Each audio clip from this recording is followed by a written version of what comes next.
സ്നേഹത്തിന്റെയും സമൃദ്ധിയുടെയും ഒരുമയുടെയും സന്ദേശം വിളിച്ചോതുന്ന ഒരു ഓണക്കാലം കൂടി വന്നു. തലമുറകൾ തമ്മിലുള്ള അന്തരം ഓണാഘോഷങ്ങളിലും പ്രകടമാണ്. കാർഷിക സംസ്കാരത്തിന്റെയും കൂട്ടായ്മയുടെയും ഓർമ്മകൾ പഴയ തലമുറ ഇവറക്കുമ്പോൾ പുതുതലമുറയ്ക്ക് അത് എന്തും വിരൽത്തുമ്പിൽ കിട്ടുന്ന ഇൻസ്റ്റന്റ് ഓണമാണ്.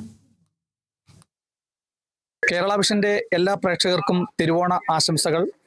മറ്റു ജില്ലകളിൽ നിന്ന് വ്യത്യസ്തമായി ഓണത്തിന് മഴയും വെള്ളപ്പൊക്കവും പത്തനംതിട്ട ജില്ലയിൽ അല്പം മങ്ങലേൽപ്പിച്ചെങ്കിലും തനിമ കൈവിടാതെ ഓണം ആഘോഷിക്കുകയാണ് ഓരോ കുടുംബങ്ങളും. നമ്മളോടിപ്പം ഈ തിരുവോണ ദിവസം 3 തലമുറകളുടെ സംഗമമാണ്. അടൂർ സ്വദേശിയായിട്ടുള്ള രതീഷും അവരുടെ കുടുംബവും അവരുടെ വെല്ലിച്ചനും ഒക്കെ. അച്ഛാ, എങ്ങനെയാണ് ഓണത്തെക്കുറിച്ച് ഓർമ്മകൾ വരുന്നത്? തിരുവോണത്തെക്കുറിച്ചൊക്കെ ഇപ്പോഴത്തെ ഓണം വലിയൊരാഘോഷമായിട്ട് ഞങ്ങളാരും കണക്ക് കൂട്ടാൻ നോക്കത്തില്ല. എന്താണെന്നറിയോ, പഴയതുപോലുള്ള അയലക്കാരും ബന്ധുക്കളും എല്ലാമായിട്ട് ഒന്നിച്ചുള്ള സഹകരണമില്ല. അയലക്കത്തുള്ളവരെ ഇപ്പം തങ്ങൾ അറിയില്ല. തീർച്ചയായിട്ടും പഴയ കാലത്തെന്ന് പറയുന്നത് അവരവരുടെ വീട്ടുകളിൽ ജോലിക്ക് വരുന്ന ആൾക്കാർക്ക് വല്ലതുമൊക്കെ ഓണത്തിനും വല്ലതും കൊടുക്കുകയും അതൊക്കെ പിന്നെ അവർക്ക് വിത്തൂലി എടുത്ത് വെച്ച് അവർക്ക് കൂടെ ഓണത്തിന് പങ്കു കൊടുക്കുകയൊക്കെ ചെയ്യുക എന്ന് പറഞ്ഞാൽ അതൊരു ഉത്സാഹവും സന്തോഷവുമായിരുന്നു. രണ്ടാമത്തെ കാര്യം എന്ന് പറഞ്ഞാൽ ഇന്നെല്ലാം കാശിന്റെ പുറത്തുള്ള ഓണമാണ്. തീർച്ചയായിട്ടും പണ്ടതല്ല, കഠിനാധ്വാനത്തിൽ നിന്നുള്ള ഓണം. അത്രയും സ്നേഹം വരത്തില്ല ഇന്ന്. ഓക്കെ, അപ്പൊ ഇത് നമ്മുടെയൊക്കെ പറഞ്ഞു കേട്ടുള്ള ഓർമ്മയാണ്. പാടത്തൊക്കെ അത് കൃഷിയൊക്കെ ഇറക്കി ആ നെല്ല് കൊണ്ടുവന്ന് അത് ചെയ്യുന്ന ആൾക്കാർ അത് വിത്താക്കി അത് പാറ്റി അങ്ങനെ ഓണവും വിഭവ സമൃദ്ധി. അപ്പൊ അമ്മാവന്മാരും അങ്ങനെ അതുപോലൊരു സന്തോഷം ഇന്നില്ല. മറ്റേ അയ്യത്തൊന്ന് പിന്നെ കുറെ നാളികേരം അടത്തിയാൽ ജോലിക്കാർക്കും 30 കൊടുത്ത് വിത്തൂലി വകയെല്ലാം ഏത്തക്കൊല്ലിയും കൊടുത്ത് വല്ല അവർക്ക് മുണ്ടും തുണിയും ഒക്കെ വാങ്ങിച്ചു കൊടുക്കുമ്പോ അതൊരു വീടുകളിന് സന്തോഷമോ.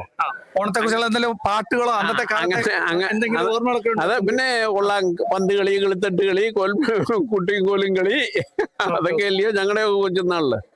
ഇപ്പൊ പിന്നെ അങ്ങനൊന്നും ഇല്ലല്ലോ, എല്ലാം മൊബൈലിൽ അങ്ങ് ചുരുങ്ങിയില്ലേ. ഇടയ്ക്ക് TV ആയിരുന്നു, അന്നേരം പിള്ളേർ പകുതി ജീവൻ നഷ്ടപ്പെട്ടു. ഇന്ന് ഫോണും കൊണ്ട് 90% ജീവിതം നഷ്ടപ്പെട്ടു. കാരണം പിള്ളേർ ബന്ധുക്കളെ അറിയില്ല.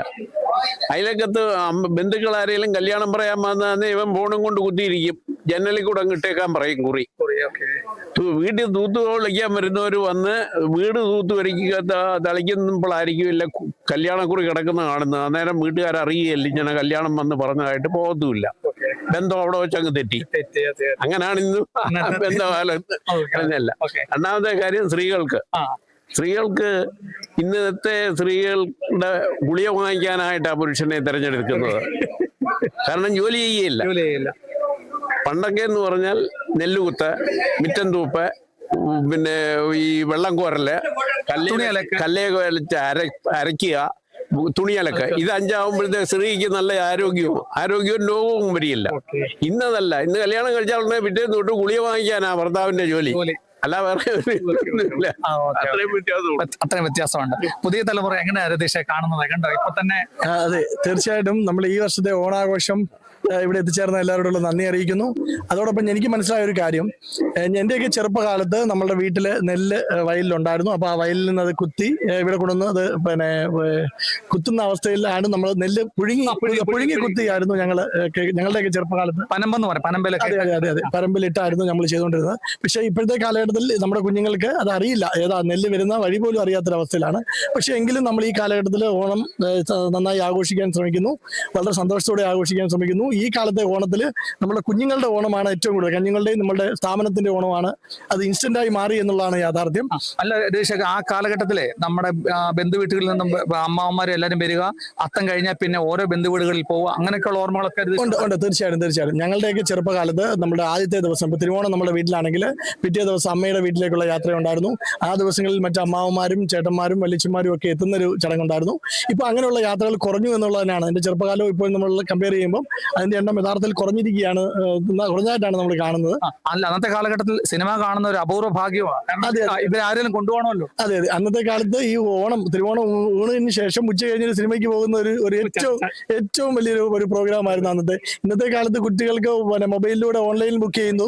അന്നത്തെ സിനിമാ തിയേറ്ററിന്റെ മുന്നിൽ അടൂര് ഞാൻ ഓർക്കുന്നു, അന്നത്തെ സ്മിത തിയേറ്ററിലൊക്കെയുള്ള വല്യേട്ടൻ പോലുള്ള പിക്ചർ കാണാൻ ഏറ്റവും ഫ്രണ്ടിലത്തെ സീറ്റിൽ പോയിരുന്ന് ബെഞ്ചിൽ പോയിരുന്ന സിനിമ കണ്ടിട്ടുള്ള ഒരു ഓർമ്മ എനിക്ക് ഇപ്പോഴും ഇപ്പോഴും എൻ്റെ മനസ്സിലുണ്ട്.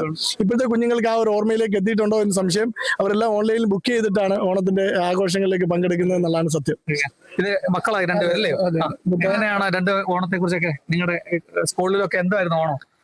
നല്ലായിരുന്നു, നല്ല ആഘോഷവും നല്ല കളർഫുൾ ആയിരുന്നു. പിന്നെ കുറെ പരിപാടികളും ഡാൻസും സദ്യയും എല്ലാം ഉണ്ടായിരുന്നു. എനിക്ക് പറയാനുള്ളത് ഇതേപോലെ തന്നെയായിരുന്നു. മാവേലി പിന്നെ വാമനൻ എല്ലാവരും വേഷം കിട്ടി വരുന്നു. പിന്നെ സദ്യയിലായിരുന്നു. കടുവാകളൊക്കെ ഉണ്ടായിരുന്നു സ്കൂളില്? ഉണ്ടായിരുന്നു. പിന്നെ ഓരോ പ്രോഗ്രാംസ്, കൾച്ചറൽ പ്രോഗ്രാംസ്, അങ്ങനെ കുറെ പരിപാടികൾ. എന്റെ കൊച്ചുനാളിലൊക്കെ അച്ഛന്റെ കുടുംബത്തായിരുന്നു ഓണമൊക്കെ. എല്ലാരും അവിടെ വരുമായിരുന്നു. അച്ഛനും ചേട്ടന്മാരും അനിയനും, അച്ഛന്റെ അനിയന്മാരും ചേട്ടനെല്ലാം എല്ലാവരും കുടുംബത്ത് എല്ലാവരും ഒരുമിച്ച് കൂടിയിട്ട് പിന്നെ അമ്മ വീട്ടിലേക്കും പിന്നെ എല്ലാ മറ്റു ബന്ധുക്കളുടെ വീട്ടിലേക്ക് പോകും. ഓരോ ദിവസം ഓരോ വീടുകളിലൊക്കെ കഴിച്ചു കൂട്ടി പിന്നെ നമ്മളെ വീട്ടിലോട്ട് തിരിച്ചു വരും. ശരിയാ. അങ്ങനെ 3 തലമുറകളുടെ സംഗമമാണ് ഈ തിരുവോണ ദിവസം നമ്മളോട് അനുഭവങ്ങളൊക്കെ പങ്കുവച്ചത്. ഇത് പെരുംകാലങ്ങളിലേക്ക് ഇത് മൺമറഞ്ഞു പോകാതെ ആ സമൃദ്ധമായ ആ ഓർമ്മകളെ കൈകോർത്തുകൊണ്ട് നമുക്ക് മുന്നോട്ട് പോകാം. വീണ്ടും എല്ലാവർക്കും ഒരിക്കൽ കൂടി തിരുവോണാശംസകൾ നേർന്നുകൊണ്ട് കേരള വിഷൻ ന്യൂസിന് വേണ്ടി ക്യാമറാമാൻ പ്രദീപ് അങ്ങാടിക്കൊപ്പം പ്രസാദം ജെ, പത്തനംതിട്ട.